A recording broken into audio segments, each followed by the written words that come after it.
think I got it. There we go. Okay. Dan, just let me know when you want me to kick off. Go for it. Okay. Hi, everybody. Welcome. We are getting started just a minute after the hour. We apologize for any technical or AV issues. So we are excited today to have Lindsay Steele here from the Department of Justice to talk over some of those FOIA commitments today. But we're going to jump to the deck because that also has the agenda in it. So one moment. And there we go. Just double checking. Okay, perfect. So we will do a quick wrap up of session engagement rules. We're going to do a Nat 5 FOIA theme overview, and then we're going to hand it over to Lindsay to talk about those FOIA agency commitments. And then we will have about 15 minutes for open Q&A. So we'll jump in. So as you are all aware, so the engagement session materials can all be found online. We are doing our best to get videos posted as fast as possible of recordings. That does take a couple days for us to process on our side because of GSA communications and comms offices and all of that stuff. So do be a little patient, but we are endeavoring to get those posted within a week. The beta commitment tracker is live now and available on the same website, open.usa. And we are going to be using the chat and the raise hand function to engage today. We will have the live Q&A session at the end, so please input questions into the chat as they come into your head, and we will do our best to kind of go through them on our side and get them out to you guys in real time. So with that, I believe I'm handing it over to Dan, who's going to talk a little bit about our Open Government Office updates. So Dan, without further ado. Great. And Laura covered some of these already, but my name is Dan New York. I'm the director of the Open Government Secretariat here within GSA's Office of Government-Wide Policy. I'm going to talk to you a little bit more about the FOIA and the larger sort of anti-corruption, countering corruption themes, as well as the agenda and some of the facilitators and such. GSA has been working to institutionalize the long-term support for the open government work as a sign this administration's commitment to open government. I'm pleased to announce that our team is growing. As of today, we have 6 people, including myself, fully dedicated to this effort. Our hope is to be able to quickly ramp up in our activities, as well as increase the quantity and quality of these public engagement sessions, now that we have the staff to be able to do that, as well as to help re-energize our U.S. multi-stakeholder forum. We received approval, as Laura mentioned, from our Office of Strategic Communications to post the recorded videos. You saw the link there. But even a step forward, we're actually on the GSA flagship YouTube account under a special open government playlist. So we have our very own place on the larger GSA open YouTube account, which is really cool. It's not a spot very many folks get to have. And lastly, as you may notice, we're using the Zoom webinar feature for today's session. The 2 primary reasons for this switch is we received feedback from the previous Zoom sessions that using the other settings resulted in deviations from the scope of the meeting, and both the presenters and some audience members weren't able to focus on the topic at hand. So we've decided to try this webinar feature for now. It also allows us to be a little bit more transparent in our documentation that we can post online, which is great because we do try. With that, thank you for your patience as we work to see which these tools and features work best for which types of public engagement. I think I'm actually ready to skip to slide 6, Laura. Yeah, that's the part of the team. You see Lindsay there. Cool. All right, so FOIA. I'm excited today to be able to provide a progress updates on the commitments and the first theme of the 5th National Action Plan. I want to start on sort of orienting you around the countering corruption, ensuring government integrity and accountability. I usually just say anti-corruption because it's shorter. The theme of anti-corruption within the realm of the larger open government is of a paramount importance. Corruption poses a significant threat to the integrity and effectiveness of government institutions. In the pursuit of countering corruption, open government initiatives focuses on promoting transparency and accountability in all levels of governance. This includes making government actions, decisions, financial transactions accessible to the public, thus reducing the opportunities for hidden or illicit activities. Additionally, open government empowers citizens to actively participate in that oversight of public affairs, allowing them to report and expose corrupt practices. Through anti-corruption efforts, governments aim to align cultural and ethical behavior and hold wrongdoers accountable, ultimately fostering trust between citizens and the governing bodies. This theme plays a pivotal role in ensuring the principles of open government are held and the public resources are used to the benefit of all. While there are many commitments within and subcommitments within the NAP5 anti-corruption theme, about 23 subcommitments in all, today's session will be focusing on the three Freedom of Information Act FOIA related ones. These commitments within the anti-corruption theme are critically important elements of the overall Open Government Initiative. In essence, FOIA promotes transparency, which is the cornerstone of the fight against corruption, as it enables public oversight and exposes illicit practices that may have otherwise remained hidden. These commitments underscore the vital role of information access in ensuring and hosts an honest and accountable government. Whew. And with that, I am joined by actual FOIA experts and my government open GSA Secretariat team. I'd like to introduce Lindsay Steele with the U.S. Department of Justice, who will be leading the bulk of today's presentation. Take it away. Great, thanks. Yeah, thanks so much, Dan. And thank you all for joining in today. It's great to see the interest from the public and from the agencies on where we're at with some of these FOIA commitments as part of the National Action Plan. To continue a little bit of orientation, brief orientation, because I am very excited to get to our updates and also your questions. Just to give a little bit of background on the FOIA and our office, what we do at the Office of Information Policy, we can start with the FOIA. So the FOIA is often described as a way for the government, or for the public, excuse me, to know what their government is up to. There are a few key provisions in the FOIA.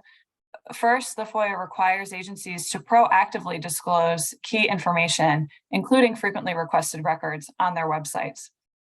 Of course, the FOIA also allows any member of the public the right to request access to government records, along with rights to administrative and judicial review. Now, there are some exceptions to this where certain types of information will be exempt to protect privacy and certain law enforcement interests, et cetera. But by and large, the FOIA really gives the public the ability to find out what the government is doing. Over 100 agencies are subject to the FOIA, and there are a number of requirements that they need to comply with. First, they need to designate a chief FOIA officer at the assistant secretary level or equivalent. This really emphasizes the high level nature and support that is required for effective FOIA administration. Agencies are also responsible for maintaining their own FOIA websites, including their own online FOIA libraries, where they would post frequently requested records and other high interest material. Agencies also need to establish procedures for processing their requests and appeals. So each agency has their own FOIA regulations that govern how they handle requests, where requests can be submitted at their agency, how to submit administrative appeals, et cetera. And last but certainly not least, as I mentioned, all agencies are required to make proactive disclosures, both kind of a minimum amount that are required by the FOIA, but we also, as a matter of policy, have always encouraged agencies to go beyond what the FOIA requires and post any information that may be of high interest to the public. You can go to the next slide. Now, at the Office of Information Policy, where I work at DOJ, our mission is to encourage and oversee agency compliance with the FOIA.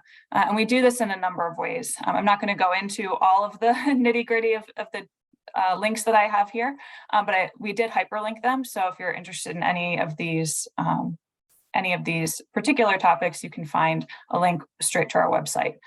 But by and large, our key functions include developing government-wide policy guidance on all aspects of FOIA administration, providing counsel and training to agency personnel. We also publish a range of resources that are helpful not only to agencies, but also the public. The DOJ Guide to the FOIA is essentially a legal treatise on the FOIA.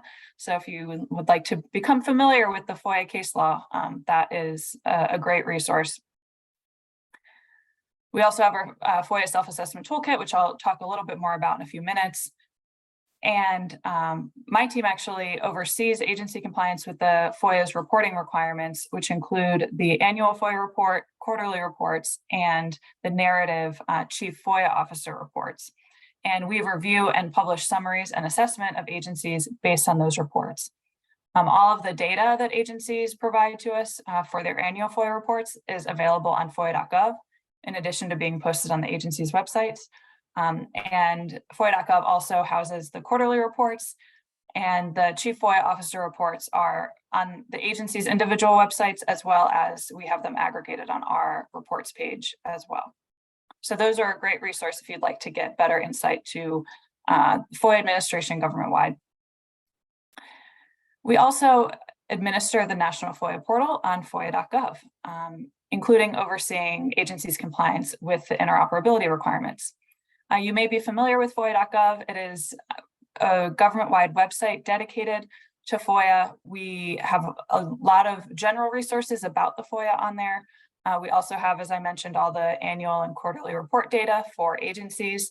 And we have the National FOIA portal, which is what allows the public to submit a FOIA request to any agency from the site. Lastly, we manage DOJ's obligations under the FOIA, including adjudicating administrative appeals, handling initial requests for records for some of the senior management offices of DOJ, and completing the DOJ FOIA litigation and compliance report, which actually summarizes all of the work that we do to encourage and oversee agency compliance with the FOIA. You can go to the next slide. Thank you. And so with that, let's jump into some status updates on these commitments. So our first commitment here was to update our FOIA self-assessment toolkit. This FOIA self-assessment toolkit we originally issued in 2017 as a resource for agencies to use to do an in-depth examination of their FOIA programs. Their toolkit consists of several modules that span the entirety of the FOIA process, ranging from intake to search to review, response to the requester, as well as modules on maintaining a FOIA website and complying with the FOIA's reporting requirements. Our recent update that was released earlier this year contains new modules specifically on administrative appeals and proactive disclosures. We also did a complete review of the remaining modules to add milestones related to technology, resources, and data, as well as making updates to reflect the requirements of the Attorney General's 2022 FOIA guidelines. So that toolkit is available on our website on our FOIA resources page. We were excited this year to also have released a fillable version in Excel that can hopefully be a way for agencies to more easily track their progress over time. And so really excited to have released this update, and we'll continue to update this as there are changes to law and policy. We also welcome your feedback, both from the public and from agencies who use this assessment toolkit for ways that we can improve it moving forward. You can go to the next slide, please. Great.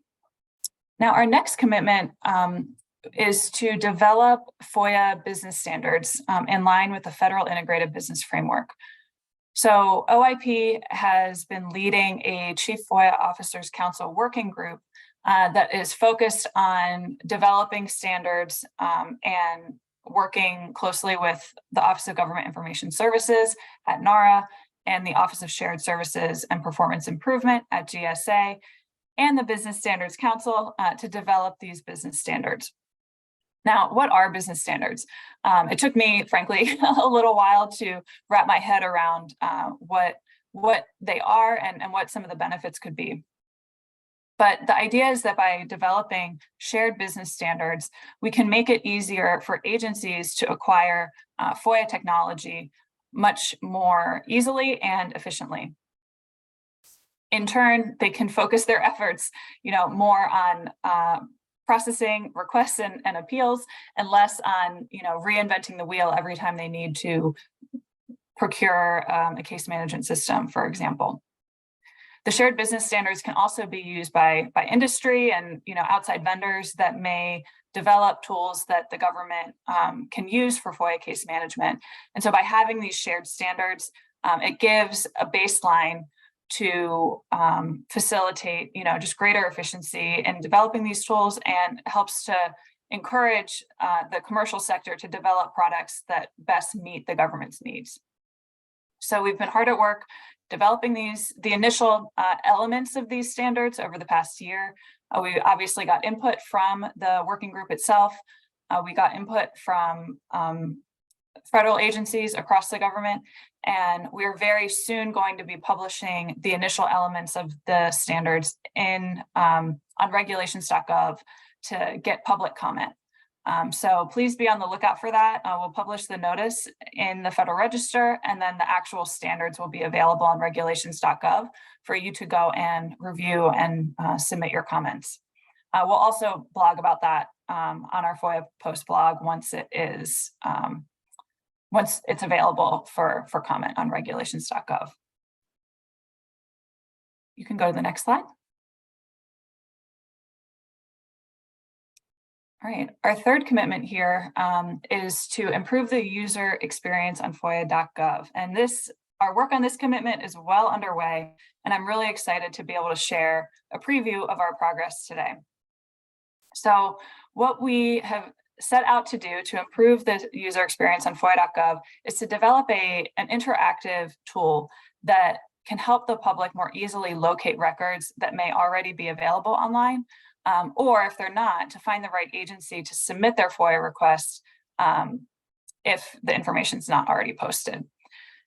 So over the past year, we have engaged in a robust discovery phase where we got input from the public, including people who were familiar with FOIA, some who were not familiar with FOIA at all, as well as agencies. And that launched us into a development phase. And we're hoping to release an initial product on FOIA.gov this fall. Of course, after release, this is only going to be an initial release. We're really excited to get real live users engaging with this tool so that we can continue to improve its functionality based on user feedback. And so I'll actually go through a couple of screenshots, which I'm very excited to share to show you kind of what we're looking at here. So on this slide, you can see that our FOIA.gov homepage will be getting a little bit of a facelift, just a little facelift, but we will update the buttons that are available on that main homepage, adding a new button to direct to this search tool. So this red highlighted button here, use our search tool to find public records or the correct agency, is what will launch the user into this guided experience. Another change that we're making to the FOIA.gov homepage is we're actually taking the agency search and moving that to kind of a separate page that gives us a little bit more flexibility with how that works. But if you know the agency that you want to go to, you don't want to work with the tool, then you would just click start a request with a specific agency, and that'll take you to our agency search where you can go straight to that agency's request page. You can click to the next slide.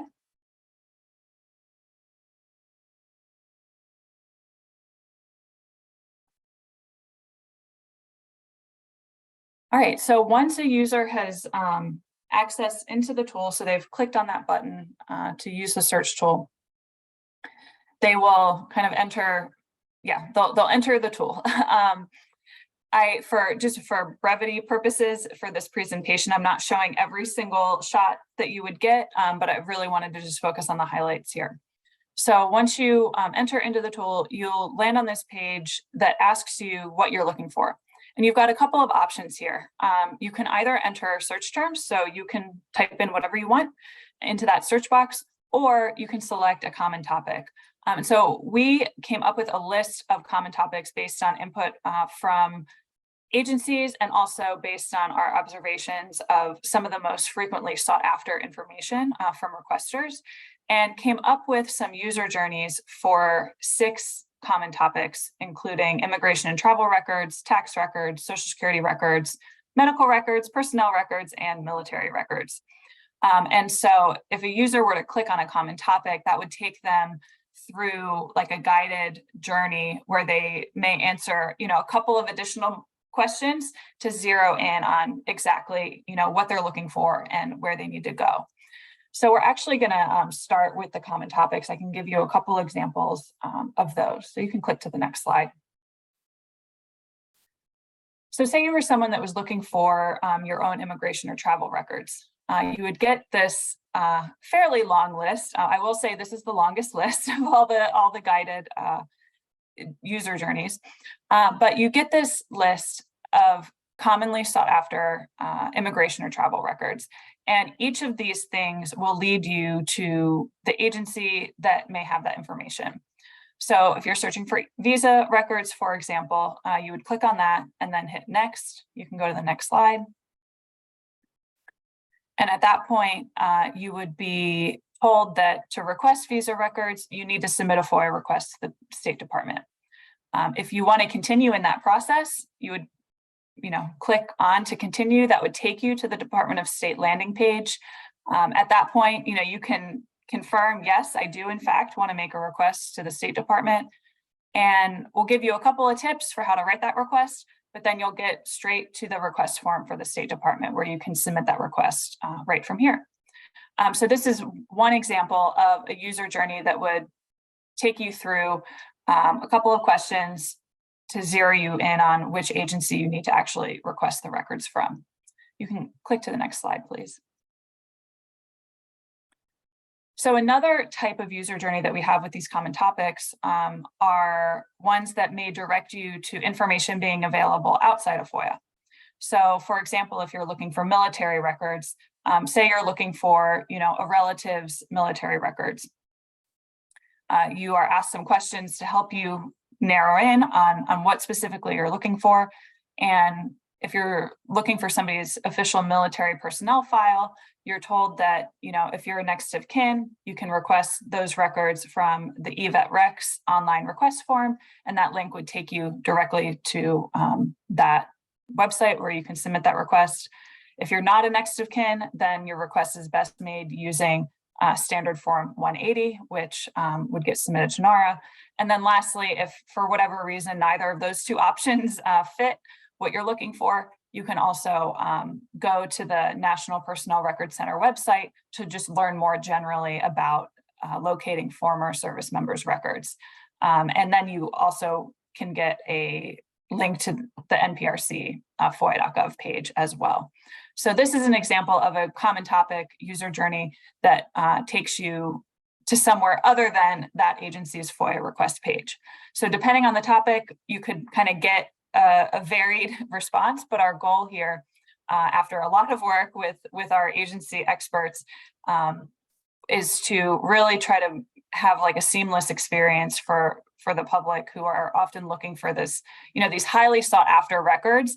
But for a member of the public that might not be familiar with, the bureaucracy of the federal government or where all the information is located, this can, help just make that process a lot simpler for them. We actually got some great feedback during some of our recent user testing where someone who was not particularly familiar with FOIA was able to, through her user testing, very quickly determine where she needed to go to get her tax records from the IRS. And so that was, just a nice little encouraging anecdote here. But over time, as once we see how folks are engaging with this tool, we can look into adding additional, predefined user journeys for some of the common topics, as we will also continue to improve just the general search functionality as well. So before I get to the last bit of functionality here, I wanted to get, actually you can click to the next slide. So our last bit of functionality is when you are entering search terms. So you're not using one of those common topic buttons, but you're instead entering your own search terms. I'll walk us through kind of what happens here, and I want to give a little bit of insight to how these results are being generated. So in coming up with a functionality like this, it has been something that we have for a very long time wanted to accomplish, but it is a huge challenge. There is a ton of information across hundreds of government websites, across hundreds of individual component websites, where it is really challenging to think about how do we kind of consolidate access to all of this information that is posted across all these websites in different formats with different naming conventions, and all these factors kind of go into making this really complicated. And so the team that we've been working with identified two data sources that have become really our starting point for this work. First, we are looking at agency FOIA logs to help guide the agency suggestion features that you'll see here. And then the second thing that we're looking at are pages where agencies have posted their frequently requested records. And that will guide any kind of public information links that may appear in the results. And so those are kind of our two biggest data sets that have the team did a ton of work to compile, standardize the formatting of in order to make it work as part of this tool. Now, there are a couple of other elements that will kind of influence the results. So, for example, if somebody enters in, the name of an agency or acronym of an agency, that's going to influence the results. Or if they're entering something that may relate to something that the agency mission contains, that's going to also kind of influence the results. But coming up with this sort of model for how we are going to make this tool work has really it's been very interesting and very challenging to think about it, because just when you think that something is very straightforward and easy to do, you think of all the exceptions to that rule you might think is so straightforward. So it can get a little dicey, but we're very excited to just have at least this initial batch of data that we can be working with and seeing how it does with our users. So here you can see an example of how this could work. So if you enter the search terms JFK assassination records, you would be prompted with like a multi-part response, or you would be given a multi-part response. The first part of it will be public information that's already available. So you can see in this middle screen shot that it's directing you to the JFK assassination records collection at NARA. It's also directing you to a page on the FBI's website about the Robert F. Kennedy assassination. The records kind of related to that. There's also some other memoranda that are being referenced. So all of this is pulling from agencies' frequently requested records pages. Now, if the public information results that are provided do not satisfy what you're looking for, you'll also be suggested agencies that you may wish to go to submit a request. And so here you can see that NARA, that middle agency, would be a logical choice here. You might also notice that this is prompting with U.S. Customs and Border Protection and the American Battle Monuments Commission. So as you can see here, there's,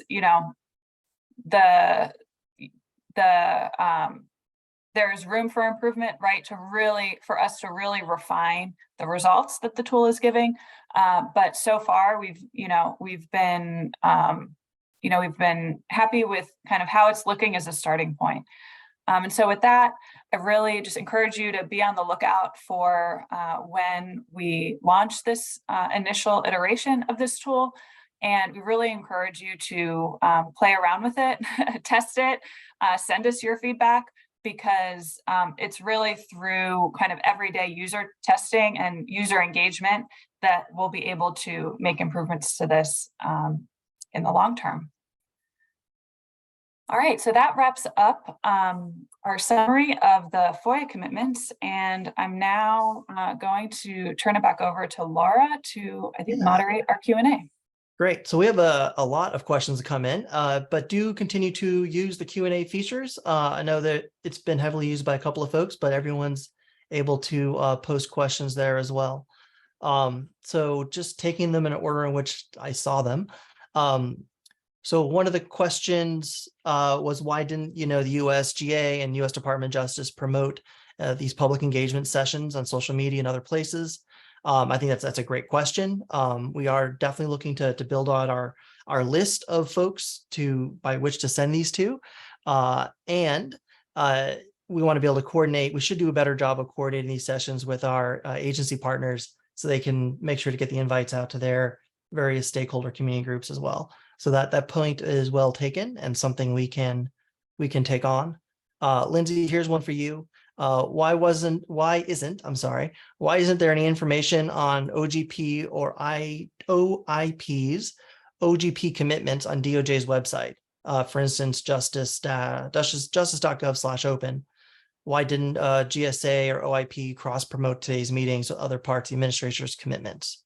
Do you know anything about the /open?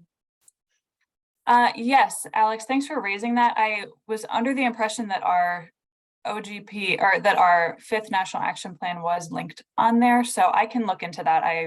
Offhand, I just I'm not sure why it wouldn't be linked on there, but we do definitely want to have at least our 5th NAP linked on there. We do have the GSA website kind of where we are providing those regular updates. So we appreciate that feedback. Great. And then I think, was that the whole question, or did I think that pull was them up so I can see them too? Yeah, there's some of them are in here where we're still trying to get through. Okay. Let's see. So there was let's see here. So obviously the community's been waiting for a while for a plan since the plan dropped in December 22 about the session and how we've been how only FOIA, that this session has now been limited to FOIA without other added to the schedule.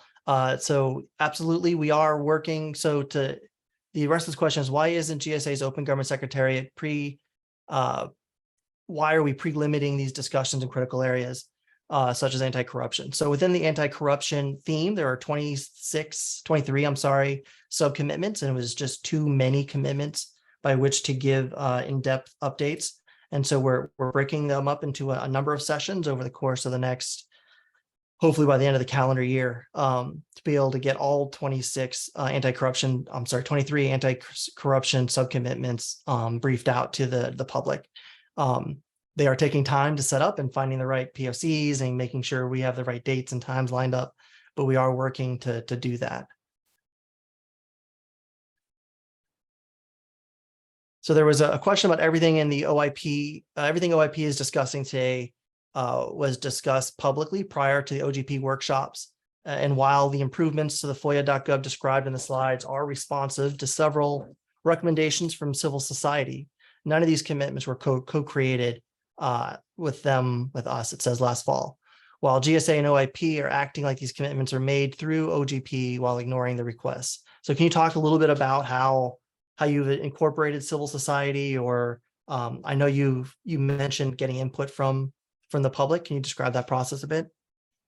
Sure. So, Alex, I appreciate the point on the development of these commitments. I know this is something that you've raised before. In the process of developing the commitments, we did have a listening session where we shared the commitments that were being proposed, and we did take into account the feedback that we were getting in those sessions. But I would say that we do appreciate the input on the process, and I think is something that we will be cognizant of, both OIP and more generally the group, hopefully going forward. So thank you. There was another question around the FOIA, the sunsetting of the old FOIA site, the FOIA online site. Can you talk a little bit how this one coming up and sunsetting the other ones might coexist?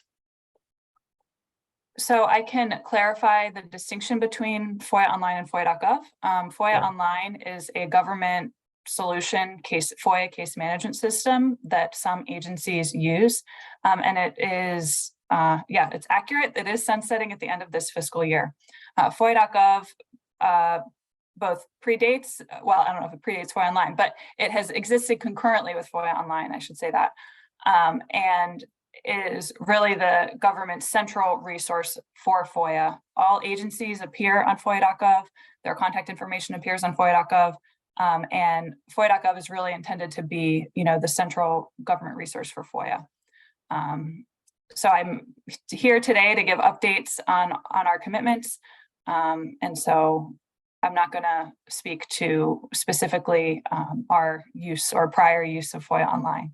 Okay. But yes, FOIA.gov is a separate site altogether that has existed, in parallel with FOIA Online and will continue to exist after the sunsetting of FOIA Online. Great. There's a new question at the bottom. Well, not quite the bottom anymore. Can you please clarify that the new process allows people to make specific FOIA requests online, or is it only a place to information about like where they've already been released? I'm looking at Laura Newman's question in the chat in the Q&A towards the bottom. So it's both, Laura. So the new process will suggest agencies that might be the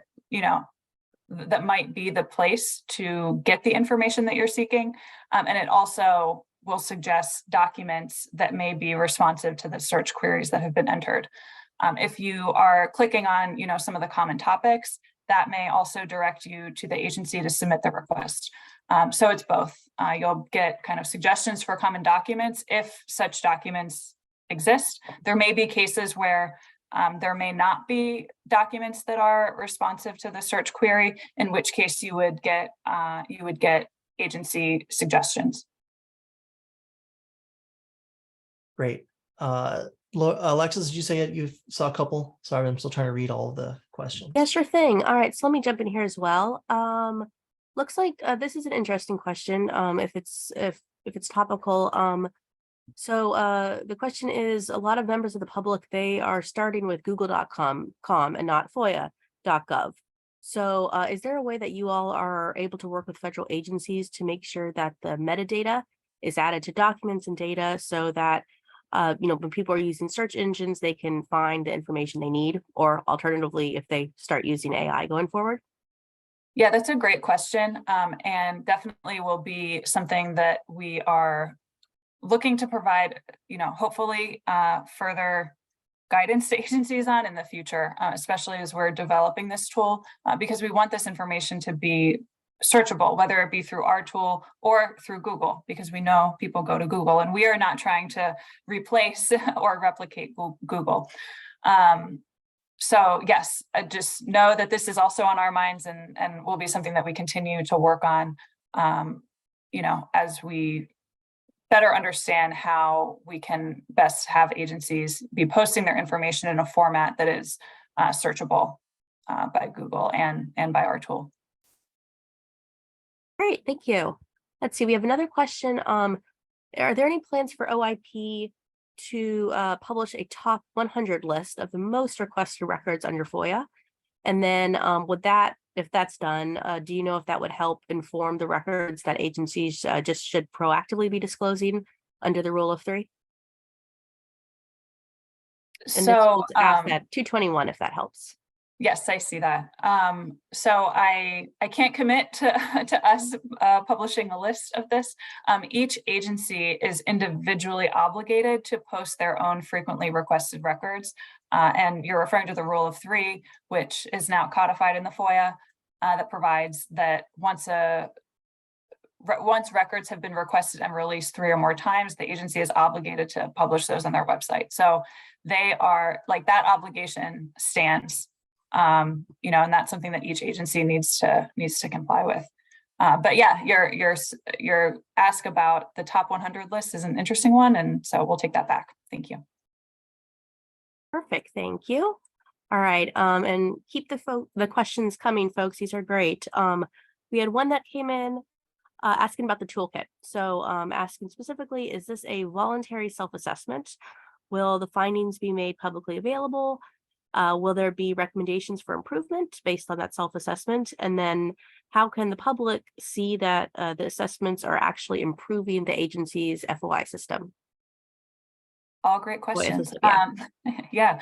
So the assessment is not an express requirement that agencies complete the assessment. We've really made it available as a tool for them to use if they would like.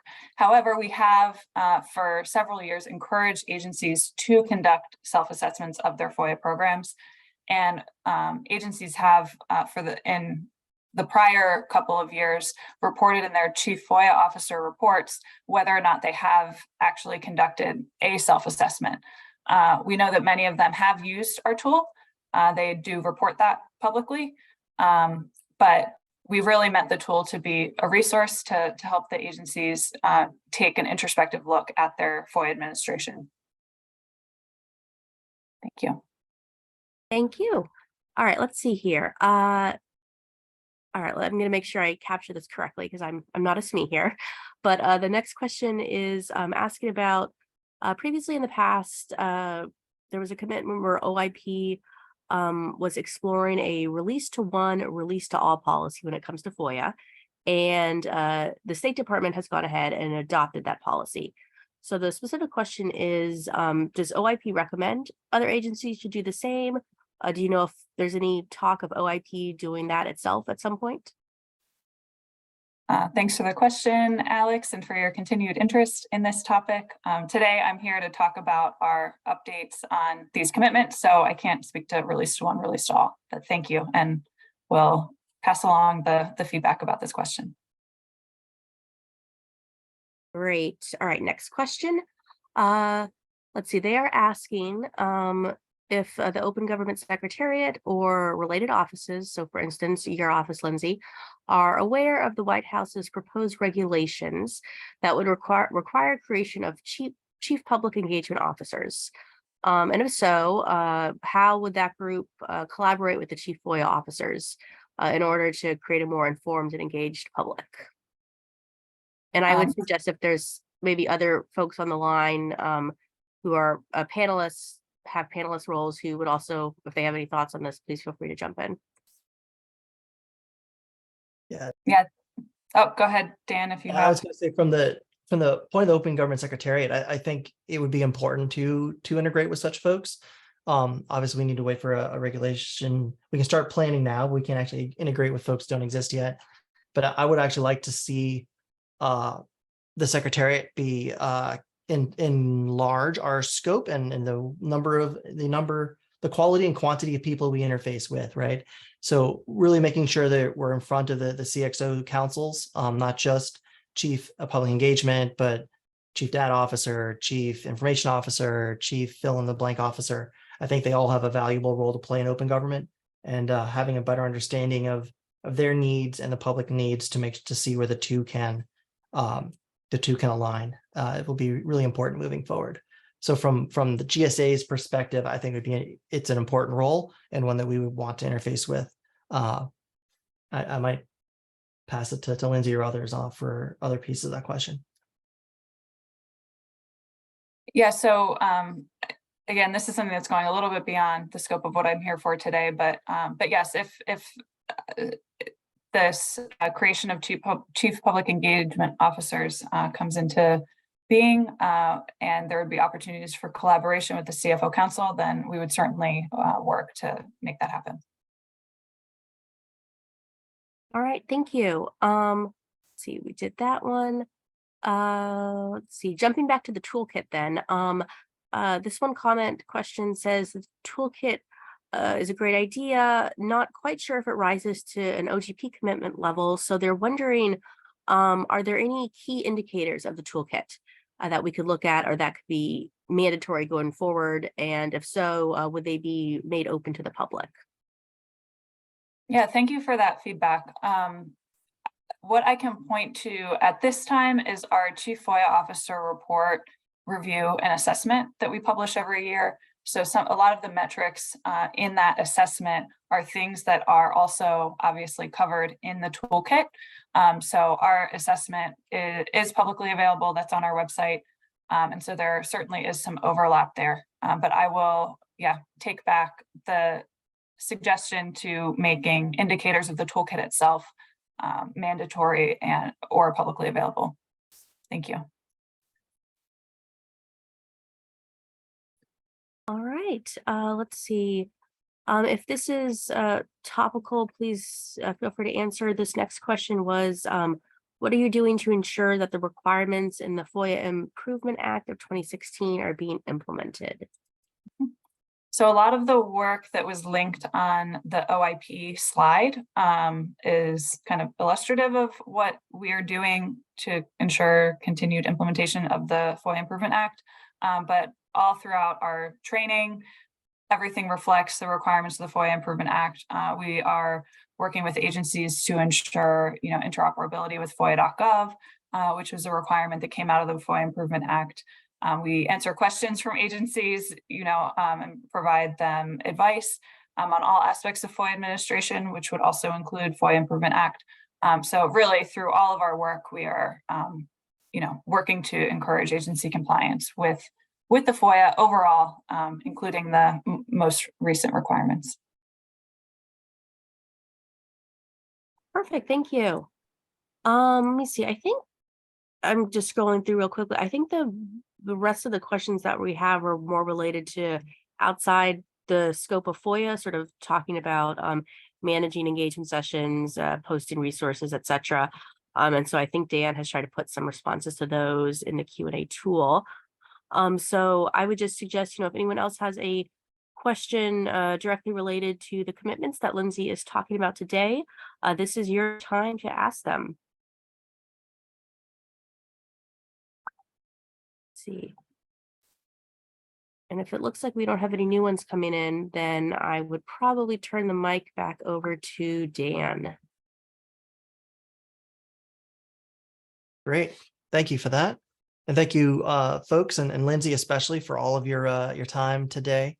I do want to thank everyone so much for joining and for these updates and the discussion. As always, please feel free to reach out if you have any other questions for my team or for the speaker, for Lindsay today. Dan? Yeah. So sorry, just before we close it out, we actually got one more question.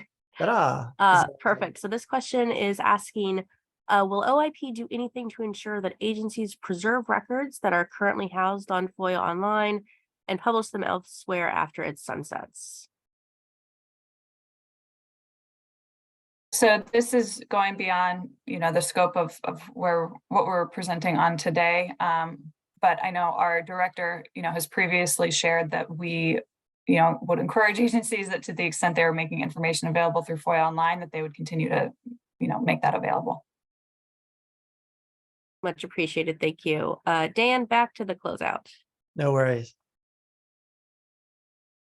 I was just saying, if you do get any questions or have anything else, do feel free to reach out. We can pass along those questions to Lindsay. We are in the process of planning and mapping out the rest of those anti-corruption subcommitment themed sessions. So we're hoping those would take us through the rest of this calendar year, as well as other sessions on other relevant open government topics. We're trying with the new team, we're hoping to expand the discussion some beyond just briefing out what the existing NAP5 commitments, and to really start the conversations around other aspects of a multi-stakeholder forum, or getting input from the public on existing or new processes, et cetera. So do look out for your inbox for those registration emails soon. We hope to continue to have this good discussion around the various NAP commitments as we move forward, as well as the other things I just mentioned. And with that, I want to say thank you and have a great afternoon. Thank you all.